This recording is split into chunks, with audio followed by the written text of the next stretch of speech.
que não faz uso da palavra de Deus, não faz questão da palavra. Eu estou aqui já tem umas 4 semanas insistindo pela escola bíblica dominical, que é o culto de ensino da palavra de Deus. Não vou participar da escola dominical, vou participar, porque a escola dominical é só para ensinar a Bíblia, a palavra de Deus, só para isso. E as pessoas não vêm. Não vêm. Elas resistem, mas resistem, mas resistem, mas resistem. E hoje a palavra não é prioridade. Nunca é prioridade, menos a palavra. É uma pena, porque o remédio está ao alcance. O remédio está ao alcance. Porém, ele não está sendo usado. E a gente vê um monte de crentes doentes. Irmãos doentes, raquíticos, que não têm desenvoltura espiritual, que já deveriam poder estar ensinando, mas até hoje nem aprenderam. Não tem capacidade, aliás, não tem capacidade, não é porque não tem condição, mas é porque não fazem questão de aprender a palavra de Deus, e aí não tem capacidade de poder ensinar. E quando eu falo ensinar, nem estou falando tal como eu estou aqui agora, utilizando 1 hora, 50 minutos para ensinar. Eu falo ensinar no sentido de defender, basicamente, 1 minuto do Evangelho.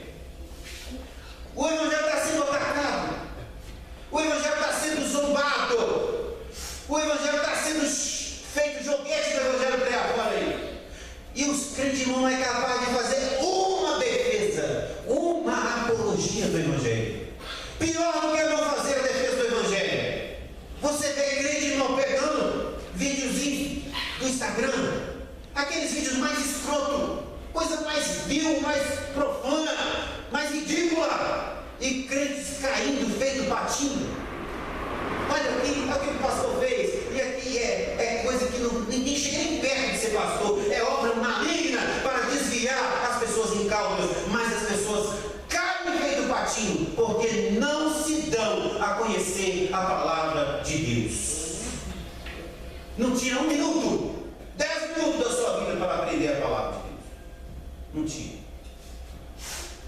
São como esses aqui. Eu não preciso, eu sou santo. Então o Senhor Jesus, ele fala de forma irônica. Jesus fala de forma irônica. Os sãos não precisam de médico. Pode ficar quietinho, aí vocês estão tudo belezinha? Pode ficar quietinho. Eu não vim para vocês, eu vim para quem precisa. Já que vocês estão tudo saudáveis, vocês não precisam.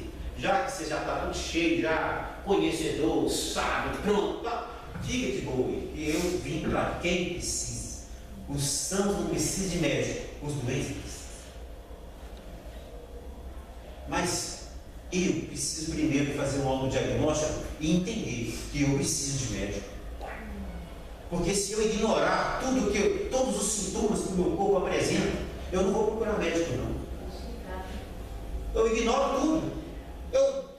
Há poucos dias eu enxergava aqui tranquilamente, com óculos e sem óculos eu lia a Bíblia. Hoje eu estou com dificuldade de ler aqui. Eu falei com o seu Senhor, eu vou ter que procurar um oftalmologista, eu vou ter que trocar o óculos. Porque o olho meu já está gritando, falando, você precisa trocar o óculos. Preciso trocar. Aí eu fui lá hoje. Ele já me receitou, você está precisando agora de uma lente focal, de aumentar o grau. E até falou lá que precisa fazer a cirurgia no olho. Enfim. Mas, por que, irmãos? O sintoma se apresentou e eu não ignorei o sintoma. Eu vi que o sintoma está aqui, agora se eu fico aqui ignorando, não precisa não tem problema não, daqui a pouco eu estou certo.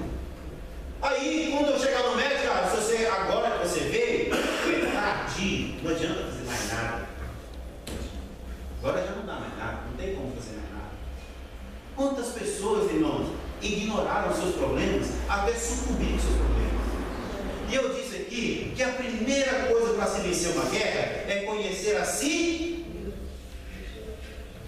E o segundo elemento para se vencer uma guerra é conhecer o inimigo. Conhecer o inimigo. Primeiro você conhece a si mesmo. Se você conhecer a si mesmo, você vence metade da guerra. Agora, se se você conhecer o inimigo, você já adquire um percentual um pouco maior. Confessar que até você está falando aí a questão do inimigo, que esse menino assim, não ignorei o que o Bar disse, a questão do diabo, ele não pode ignorar. Que não é nada, que não faz nada, que você não é assim, não ignora, não. Conheçam o inimigo. E quem é o inimigo? O irmão está sempre à minha frente. Glória a Deus, por isso que ele está de cá. O inimigo. Primeiro, Satanás. Segundo inimigo, a nossa própria carne. Nossa própria carne. Nem tudo é Satanás. Nem vou falar do diabo, porque você já sabe que o diabo é tentador e é maligno mesmo. Você já sabe que Satanás, ele vem senão a matar, a roubar e destruir. E ele não brinca de ser diabo, não brinca de ser inimigo. E ele já lança todo, como diz o irmão ali, nós não ignoramos os ardistas. O que é ardista? Inteligência. Nós não ignoramos a inteligência de Satanás em lançar os seus ardistas. O que é ardismo, irmão? Ardismo é inteligência, capacidade de lançar estratégia. Capacidade de lançar estratégia. E Satanás é estrategista. Para nos vencer, não adianta ele vir querer me tentar em algo que é a minha força. Eu já sei. E cada um de nós carregamos as nossas próprias fraquezas. E é importante que conheçamos as nossas fraquezas, porque as nossas fraquezas são nossas fraquezas. Não é diabo, não. E depois você acredita que ele criou um terço dos anos.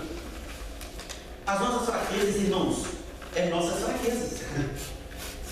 É a natureza humana que há em nós. É a nossa principal inimiga que nos inclina a andar segundo a carne.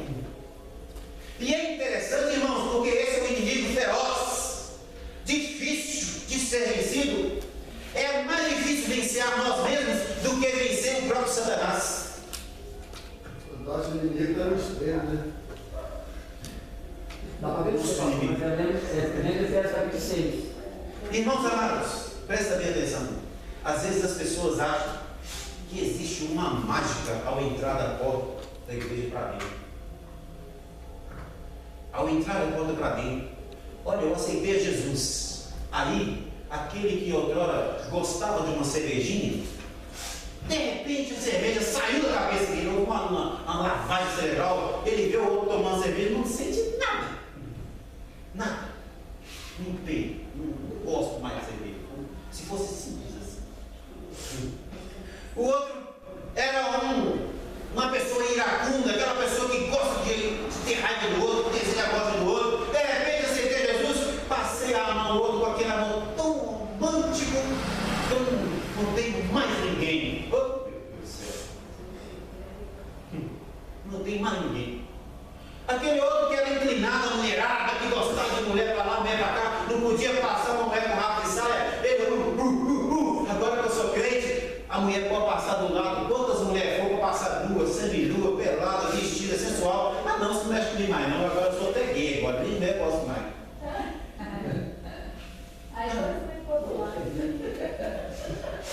É como se houvesse uma lavagem cerebral, a pessoa acha que é uma lavagem cerebral. Ah não, agora não, a pessoa que gostava do jogo, ah não, agora nunca mais. Não tem, irmãos amados. O pecado continua operando dentro das nossas vidas.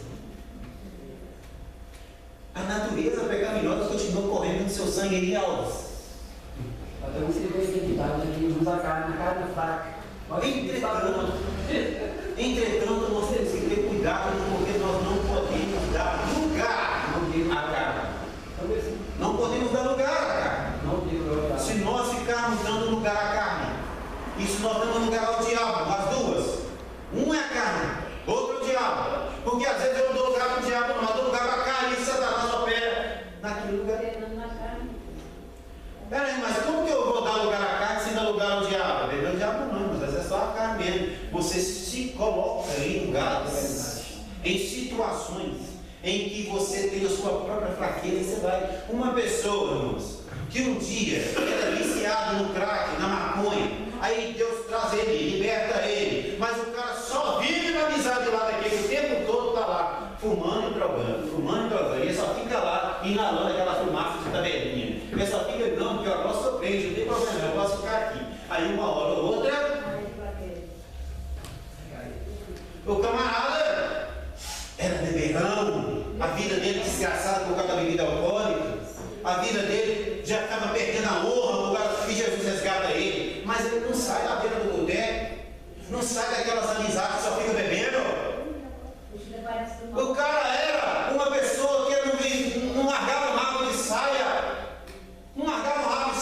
qualquer coisa e tal era ligada à pornografia, à lascívia, ao adultério, à prostituição, mas aí ele converte ao Senhor, mas ele o tempo todo está se colocando em situação que ele vai cair. O tempo todo é vendo videozinho, é dando aquela historiada no YouTube, é no X-Vídeo, é não sei onde, é o tempo todo vasculhando um ambiente perigoso, uma hora vai cair e vai dizer que foi acidente. Não foi. Não foi. Se você briga, o tempo todo você brinca na beira do precipício, a hora que você caiu, não foi acidente não.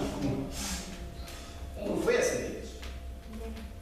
Então a gente precisa, irmãos, conhecer a nós mesmos, para que nós não venhamos, irmãos, nos enganar. Não vamos nos enganar. Não tenta distrair a si mesmo. Não negue a si mesmo, no sentido de negar a sua própria verdade. Às vezes no meio de nós tem pessoas que são crentes, irmãos, são servos do Senhor, aceitou Jesus como Salvador, mas às vezes ainda tem uma inclinação pelo cigarro. E aí esconde.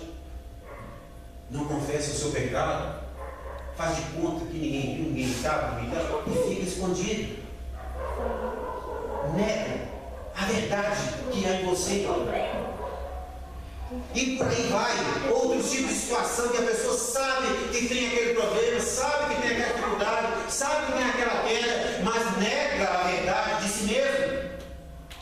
Não confessa o seu pecado, não coloca para fora, fica guardando para si, escondendo a maldade.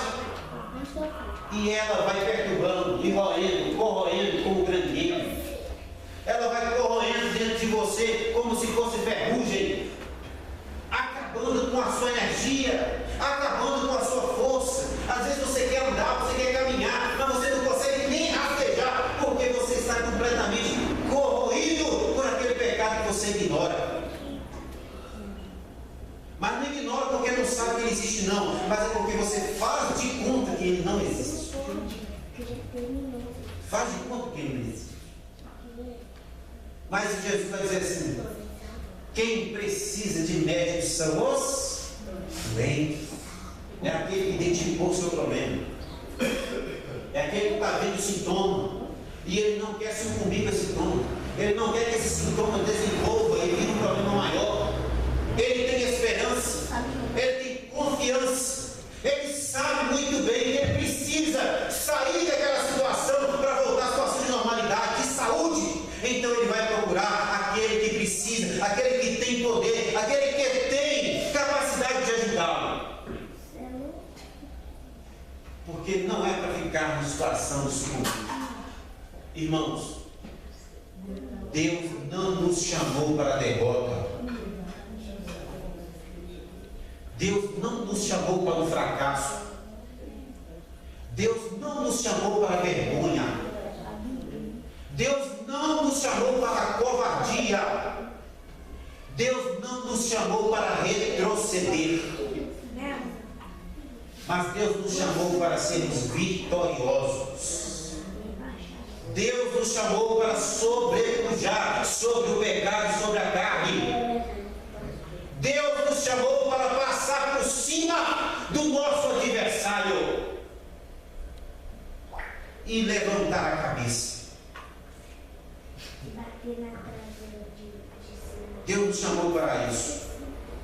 E a palavra do Senhor vai dizer, Romanos capítulo 8, versículo muito conhecidos, irmãos. Agora, pois, nenhuma condenação há para aqueles que estão em Cristo Jesus, que não andam segundo a carne, mas andam segundo o Espírito, porque a inclinação da carne é carne e produz a morte, mas o Espírito, a iluminação do Espírito é vida e paz com Cristo. Por isso nós devemos é no Espírito.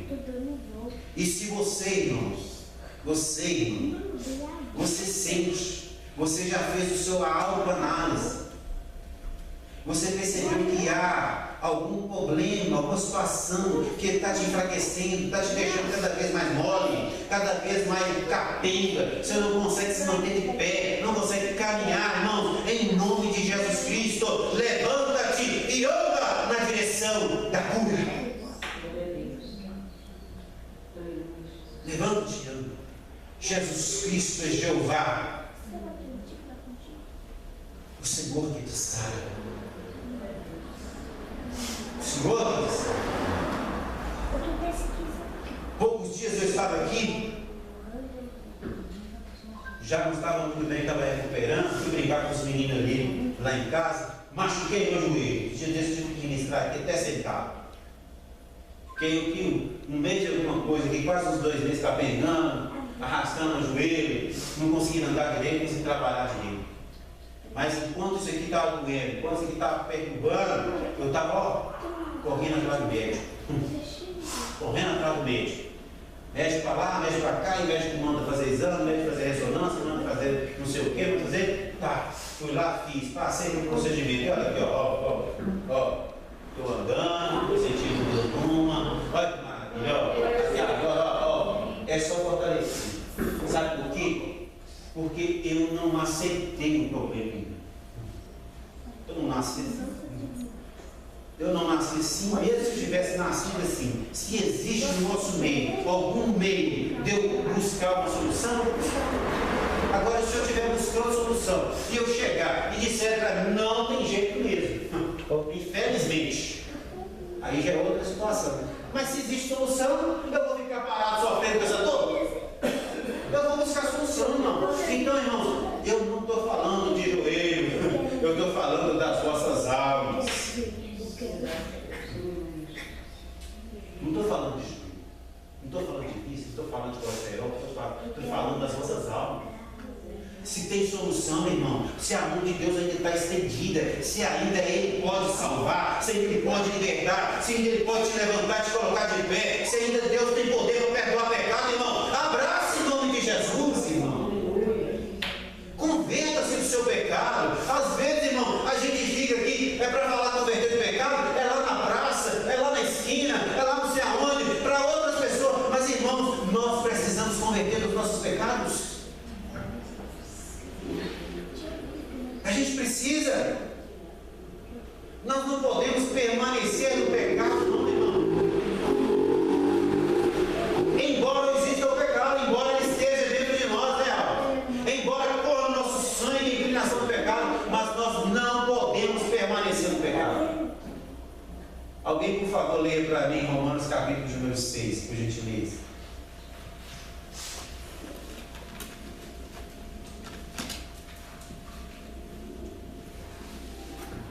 Alguém pode ler Romanos capítulo 6, versículo número 1 e 2. E outra pessoa pode ler Romanos capítulo 6, versículo 12 e 14. 12 a 14. O que queremos, pois? Permaneceremos no pecado para que a graça seja mais abundante? De modo nenhum. Nós que estamos mortos para o pecado, como viveremos ainda nele? Opa! Olha o que a palavra do Senhor fala, irmãos. Olha aqui. Que diremos, pois? Nós vamos permanecer no pecado para que a graça de Deus abunde? Aqui. A palavra de Deus fala, olha aqui, irmãos, presta atenção aí. A palavra de Deus fala que aonde abundou o pecado, superabundou a graça. O que é abundar, gente? É ter abundância, ter muito, ter fartura, não é isso? Então, quando tem fartura de pecado, tem uma fartura maior ainda de graça de Deus. Correto? Mas aí o apóstolo vai falar assim, mas, peraí, gente, peraí, nós vamos permanecer no pecado só porque a graça de Deus superabunda? Ou seja, nós vamos tentar a Deus? Nós vamos estar tentando a Deus, Senhor, Tu és cheio de graça. A graça do Senhor é infinita, a sua misericórdia é de